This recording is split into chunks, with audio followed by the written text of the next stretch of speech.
Existe um texto tão estranho, tão obscuro, que a maioria dos pastores simplesmente finge que ele não está lá. E hoje você vai descobrir o motivo. Esse texto nunca foi pregado porque revela uma verdade sobre o julgamento, ou sobre a natureza de Deus, que poucos conseguem aceitar. Existe um texto tão estranho, tão obscuro, que por séculos simplesmente fingiram que ele não estava lá. Uma passagem que foi silenciada, escondida dos púlpitos, varrida das pregações, como se nunca tivesse existido. Porque, se as pessoas realmente entendessem o que esse texto revela, se tivessem coragem de encarar o que ele mostra sobre Deus, talvez muitas igrejas simplesmente não existissem mais. Talvez muitos dos que hoje se dizem crentes jamais teriam coragem de entrar em um templo novamente. O que você vai ouvir agora não é uma mensagem confortável. Não é algo que vai te fazer sorrir, nem te trazer paz imediata. Pelo contrário, isso vai inquietar a sua alma. Vai fazer você olhar para a sua vida, para a sua fé, e se perguntar se você realmente sabe quem Deus é. Ou se, até hoje, só te contaram uma parte da verdade. Porque esse texto revela um lado do Altíssimo, que poucos têm coragem de aceitar. Um lado que não aparece nos hinos bonitos, nem nas pregações motivacionais. E uma vez que você ouvir, não haverá mais como desouvir. Silencie tudo ao seu redor, porque o que está prestes a ser revelado pode mudar completamente sua percepção sobre Deus e sobre seu próprio destino. Em algum momento, você já deve ter sentido isso. Uma inquietação, uma sensação estranha, de que há coisas na Bíblia que nunca são pregadas, textos que parecem proibidos, e de fato, existem. E um deles está no livro do profeta Ezequiel, capítulo 9. Imagine essa cena. O profeta está em êxtase espiritual, transportado em visão, diante da majestade do trono de Deus. Mas ao contrário de outras visões, que trazem esperança, redenção, salvação, o que ele vê é algo que nenhum ser humano gostaria de presenciar. O trono não está cercado de louvores, nem de harpas, nem de vozes angelicais cantando Santo, Santo, Santo. Ao invés disso, há silêncio. Um silêncio tão pesado que chega a esmagar a alma. De repente, uma voz, que não é apenas som, mas parece atravessar carne, osso, espírito e consciência, ecoa no ambiente celestial. Chamem os que têm nas mãos armas destruidoras. E então surgem 6 seres, portando instrumentos de morte, guerreiros celestiais, designados não para proteger nem para salvar, mas para executar. Eles não vêm com trombetas, não vêm com mensagens de paz, vêm armados, preparados, fria e silenciosamente aguardando a ordem final. Mas há um 7º homem, diferente, vestido de linho branco, com um tinteiro pendurado à cintura. Este não carrega armas, carrega uma missão. E então, a voz que treme céus e terra se levanta novamente. Percorram toda a cidade e matem, sem piedade, sem compaixão, velhos, jovens, moças, crianças e mulheres. Eliminem todos. Você ouviu certo. O Deus que é amor também é fogo consumidor. O Deus que é misericórdia também é juiz. E não é uma metáfora, não é uma parábola, não é uma ilustração espiritual. É literal. Mas existe um detalhe, um único respiro, em meio à sentença. Ao homem vestido de linho, Deus dá uma ordem diferente. Vá e marque na testa todos os que gemem e choram, por causa das abominações que se cometem no meio da cidade.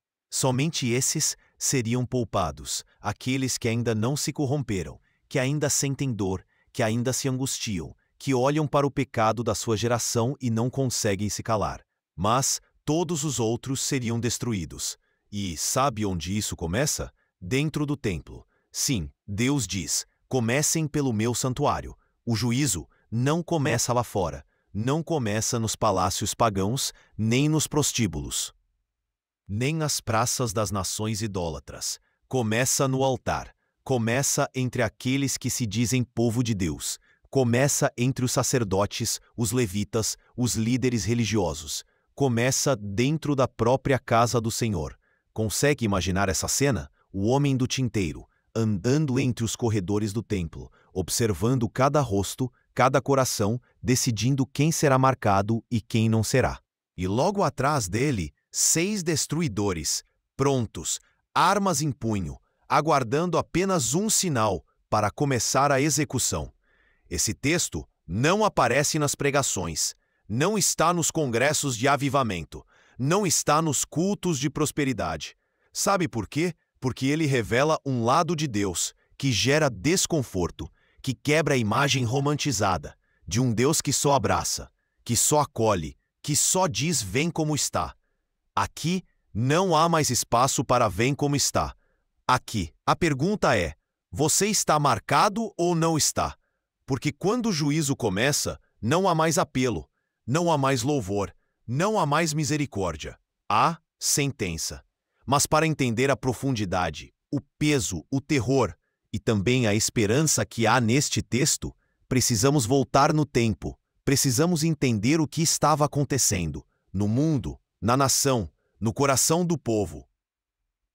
Ezequiel era sacerdote, filho de uma linhagem que deveria servir no templo. Mas, quando ele é chamado por Deus, não há mais templo. Jerusalém está prestes a ser destruída. O povo, que um dia foi separado, santo, escolhido, agora mergulhou em uma apostasia tão profunda que nem mesmo os sacerdotes, nem os levitas, nem os anciãos escaparam da corrupção. Dentro do templo, imagens de deuses pagãos. No pátio, mulheres chorando pela deusa Tamuz. Nos salões internos, homens adorando ao sol, de costas para o altar de Deus, e de frente para o oriente, onde estava o sol nascente. O templo, o lugar que deveria ser o centro da presença de Deus, havia se transformado em um centro de idolatria. E Deus, que por séculos suportou, enviou profetas, deu tempo, mandou aviso, agora se levanta e libera a sentença. Mas há algo aqui que poucos percebem: a marca. No texto original em hebraico, a palavra para marca é tav. Naquela época, o tav era escrito como um sinal, uma cruz. Sim, uma cruz. Pausa. Você percebe o que isso significa? Aqueles que seriam poupados do juízo eram marcados com uma cruz invisível na testa. Uma cruz que separava os que ainda gemiam dos que já estavam mortos espiritualmente. E séculos depois, outra cruz surgiria, não mais como sinal de juízo, mas como sinal de redenção. Mas naquele momento, aquela cruz invisível era a diferença entre viver e morrer, entre ser poupado ou ser destruído, entre estar sob a graça ou sob a ira. E quando você entende isso, percebe que não é apenas um texto antigo, não é apenas uma história sobre o passado, é um alerta, é um decreto, é uma convocação. O que aconteceu ali, volta a acontecer. Sempre que a casa se corrompe, sempre que o altar vira comércio, sempre que o templo vira palco, sempre que o nome de Deus é usado para enriquecer homens e o evangelho vira produto. O juízo volta. E sabe onde ele começa? No santuário, dentro da própria igreja. Existe algo que poucos perceberam até hoje, algo que transforma completamente o entendimento desse texto. Porque se até aqui você achava que tudo isso era apenas uma lembrança de um passado distante, você está enganado. O juízo de Ezequiel 9 não ficou preso no tempo. Ele não é uma cena isolada da história. Ele é um padrão, um decreto espiritual, que se repete geração após geração. Sim, aquilo que começou no Templo de Jerusalém ainda acontece até hoje. Deus continua começando o juízo pela sua própria casa. E isso não é uma teoria, é uma realidade espiritual que poucos conseguem perceber. Sabe por quê? Porque é mais confortável acreditar que Deus é apenas amor, que Deus é apenas misericórdia, que Ele só quer abençoar, só quer curar, só quer prosperar. Mas e se eu te dissesse que antes de Deus abençoar, Ele purifica, que antes de derramar a glória, Ele limpa, que antes de Ele manifestar a bênção, Ele remove a imundícia do altar? Você está preparado para isso? Então me escuta. Sabe aquela sensação de que algo está errado? de que mesmo com templos lotados, algo parece desconectado espiritualmente, de que apesar das músicas, dos shows, das luzes, dos discursos, há um vazio que ninguém consegue explicar. Talvez você esteja sentindo o mesmo que Ezequiel sentiu, porque o homem vestido de linho ainda caminha no meio da cidade, ainda observa, ainda marca, e os 6 destruidores ainda estão de pé, parados, silenciosos, aguardando uma única palavra do trono. E quando essa palavra for liberada, não haverá resistência, não haverá oração, não haverá campanha, não haverá jejum que impeça. Porque quando o trono fala, o universo se curva. Quando o trono ordena, nem os céus seguram. E agora, a pergunta que ninguém quer fazer. Se o juízo começa pela casa, se o julgamento começa pelo templo, se Deus começa pelos que se dizem seus, quantas igrejas sobreviveriam hoje? Quantos púlpitos permaneceriam de pé? Quantos líderes seriam marcados ou eliminados? Quantas vezes o templo virou mercado? Quantas vezes o altar virou palco? Quantas vezes a palavra virou produto?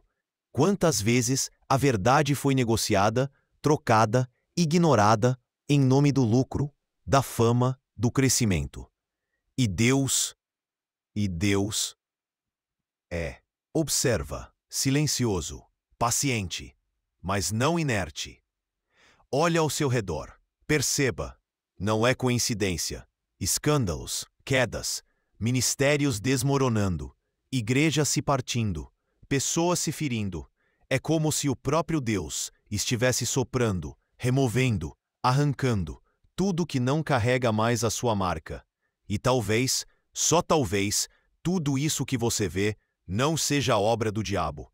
Talvez seja o próprio Deus limpando o altar, porque antes da glória descer, o juízo precisa passar. Antes do fogo purificar, ele consome o que é palha. Antes do derramar, vem o quebrar. E agora eu te pergunto, será que você seria marcado? Quando o homem vestido de linho passa, quando ele observa cada coração, ele vê em você alguém que geme, alguém que chora, alguém que se angustia com o pecado, com a injustiça, com a corrupção espiritual da sua geração. Ou ele encontra apenas mais um religioso, mais um que aprendeu a levantar as mãos, a decorar as músicas, a repetir os versos, mas que esqueceu o que é temor. Porque, sabe de uma coisa? A marca não é para quem canta bonito, não é para quem prega bem, não é para quem decora versículos. A marca é para quem geme, para quem não suporta mais viver num mundo sujo, numa geração corrupta, numa igreja contaminada, para quem olha para o altar e sente dor ao ver o que fizeram com a presença de Deus, para quem não se conforma com a prostituição espiritual disfarçada de avivamento, para quem não aceita que a graça virou desculpa para viver no pecado, para quem clama, para quem ora, para quem se dobra, mesmo quando ninguém vê. E deixa eu te dizer algo que poucos têm coragem de falar. O homem vestido de linho não vem para marcar quem é perfeito. Ele não busca santos, intocáveis. Ele marca os que choram, os que se quebrantam, os que não se acostumaram com a sujeira, os que ainda sentem desconforto espiritual diante da iniquidade. Ele passa e observa, e aqueles que ainda carregam um coração sensível, ele marca. Mas todos os outros, todos os que se conformaram, todos os que se adaptaram, todos os que normalizaram o pecado, ele deixa sem marca. E os destruidores fazem o resto. E sabe o que é mais assustador? O próprio Jesus ecoou esse princípio, quando em Apocalipse ele envia cartas às igrejas. 7 cartas, 7 diagnósticos espirituais. E em cada uma delas a mesma estrutura se repete. Conheço as tuas obras. Tenho contra ti. Arrepende-te. Senão virei e tirarei. Percebe? É o mesmo padrão de Ezequiel 9, agora revelado na nova aliança. Sim, o juízo ainda começa pela casa. ainda começa pelos que se dizem dele. E a pergunta permanece ecoando como um trovão no mundo espiritual. Será que você seria marcado? Se até aqui você pensou que isso é apenas um vídeo, uma história, uma reflexão, eu preciso te dizer, não é. Isso é um espelho. Deus está te mostrando quem você é e quem você se tornou. E hoje, você precisa escolher. Ou você volta a gemer, ou você será contado entre os que serão arrancados. Porque quando o trono fala, não há negociação. O homem vestido de linho não discute. Ele só obedece. E os destruidores também. Mas há esperança. Porque se você ainda sente, se você ainda se incomoda, se isso aqui te fez estremecer por dentro, então você ainda pode ser marcado. Então, há chance. Ainda tem esperança. Mas não para quem ouve e esquece. Não para quem assiste e segue a vida, como se nada tivesse acontecido. Mas para quem se dobra, para quem ora, para quem diz, Senhor, me marca, eu não aceito ser mais um. Eu não quero ser contado entre os que se perderam dentro da própria casa. E se essa mensagem chegou até você, não foi à toa. Deus está te chamando, te acordando, te sacudindo, porque talvez essa seja a sua última oportunidade de se levantar antes que o trono fale, antes que o homem vestido de linho passe pela última vez, antes que os destruidores recebam a ordem. Se isso te acordou, se isso mexeu com você, então não guarda isso só para você. Envia para alguém, compartilha. Deixa aqui nos comentários, eu quero ser marcado, se essa é a sua oração hoje. E não sai daqui sem assistir o próximo vídeo, porque nele você vai descobrir o mistério do anjo caído que ainda está preso na terra. E acredite, o que você vai ouvir vai mudar tudo, outra vez. Que Deus te encontre, que Deus te marque, e que Ele te faça um dos que ainda gemem.